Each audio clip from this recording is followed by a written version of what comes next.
Don't take the double shift during a NYC snow blizzard.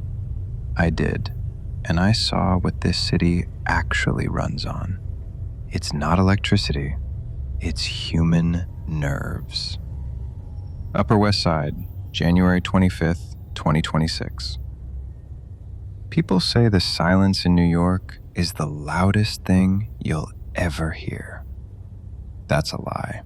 The loudest thing is the smell. I need to get this down before my memory starts to rewrite the details to protect itself. This happened last week during the blackout. You saw the news about the record-breaking freeze, but you didn't see what the NYPD carried out of the Sentinel building on Central Park West. I was working private security, just a temp gig. Sit in the lobby, watch the cameras, make sure no one freezes to death in the vestibule. The only other person in that glass coffin of a building was Elias, the head superintendent. Elias was a good guy, quiet, the kind of guy who knew the heartbeat of the building better than he knew his own wife. By 2 a.m., the city was dead, a corpse under a white sheet. The power grid in the Upper West Side had collapsed an hour prior. No lights, no hum of the refrigerator, just the wind screaming against the reinforced glass like it wanted in. That's when the temperature spiked. We were in the lobby, wrapped in layers, seeing our breath in the air.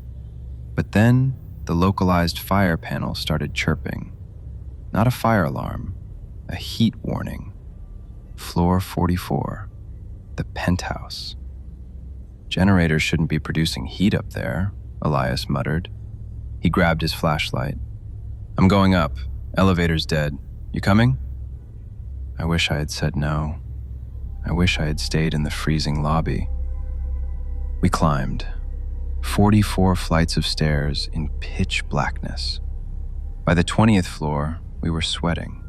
By the 30th, the air felt heavy, humid, like walking into a jungle. By the 40th, the smell hit us. It wasn't rot.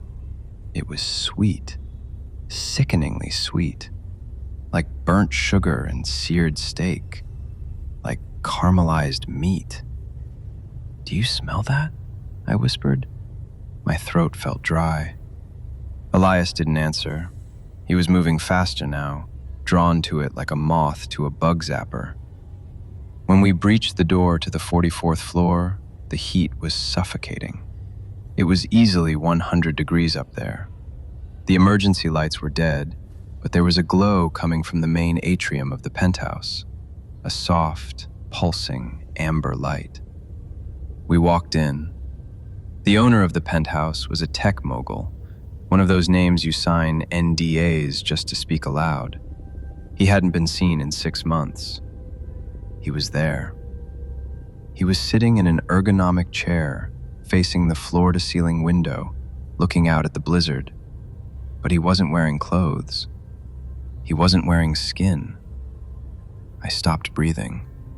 My brain tried to reject the image, to tell me it was a mannequin, a prank.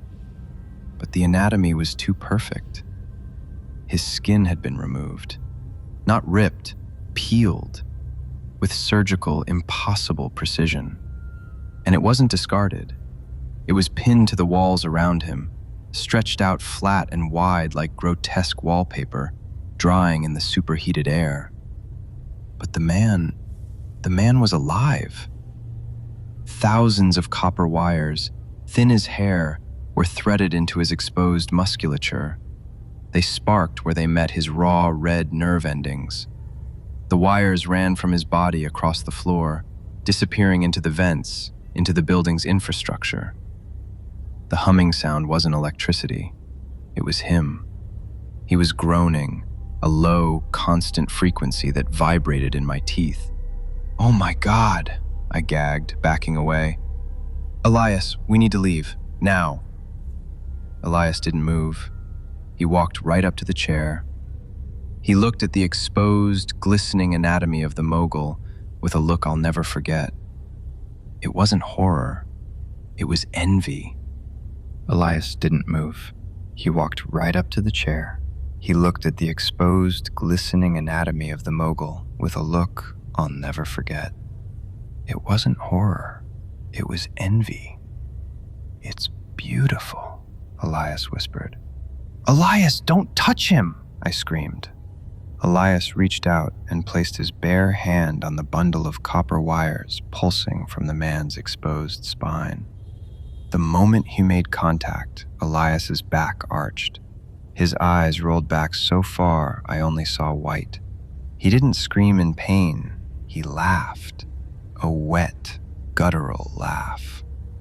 "I can hear them," Elias said, his voice distorted, sounding like two people speaking at once. "I can feel the grid. Manhattan is freezing, but the blood is so hot. It's a single organism, and we are just the lice crawling on it." The mogul's exposed head turned, slowly, painfully, toward Elias. The raw muscles of his jaw worked. "Join us." That broke me. I turned and ran. I sprinted down 44 flights of stairs, tripping, falling, sliding, fueled by pure primal terror.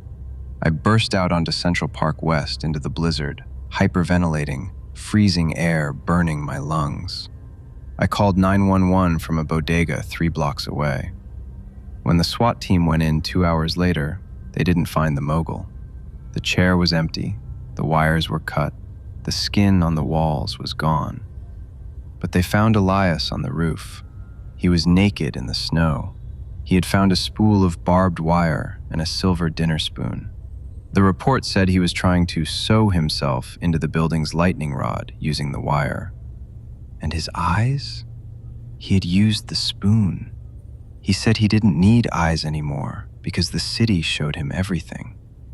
When they were cuffing him, he looked at the officer, empty, bleeding sockets staring into the dark, and smiled, a smile that split his face. "Don't worry," he told them. "More snow is coming, and Manhattan has so much skin left to offer." I quit the next day. I left New York. But sometimes, when it gets really quiet, I can hear a humming in the walls of my house, and it smells like burnt sugar.